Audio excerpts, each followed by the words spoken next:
एक समय की बात है, एक हरे भरे जंगल में लूना नाम की एक छोटी लेकिन बहादुर गिलहरी रहती थी।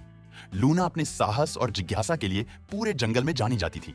उसे नए स्थानों की खोज करना और सभी प्रकार के जानवरों से दोस्ती करना बहुत पसंद था।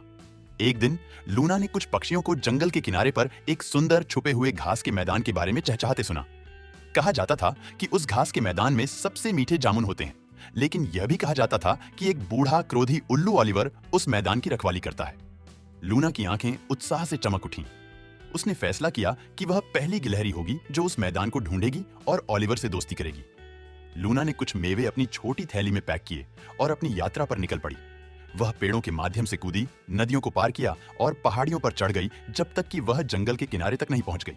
वहां उसने देखा कि वह अब तक का सबसे सुंदर घास का मैदान है, जो रंग बिरंगे फूलों और रसीले जामुनों से भरा हुआ था। जैसे ही वह मैदान में प्रवेश कर रही थी, उसने एक जोरदार हू सुना। यह ओलिवर बूढ़ा उल्लू था। कौन मेरे मैदान में आने की हिम्मत करता है? उसने हूंटते हुए कहा। लूना ने गहरी सांस ली और कहा, नमस्ते ओलिवर, मेरा नाम लूना है।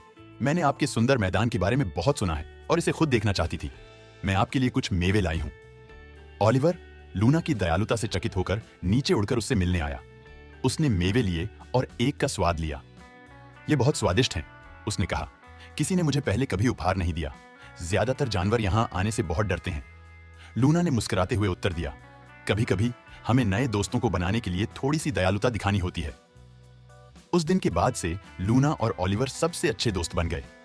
लूना अक्सर घास के मैदान में जाती थी और ओलिवर अपने ज्ञान और जंगल की कहानियां उसके साथ साझा करता था। जल्द ही अन्य जानवरों ने लूना की बहादुरी और दयालुता के बारे में सुना और वे भी मैदान में उपहार लाने और ओलिवर से दोस्ती करने लगे।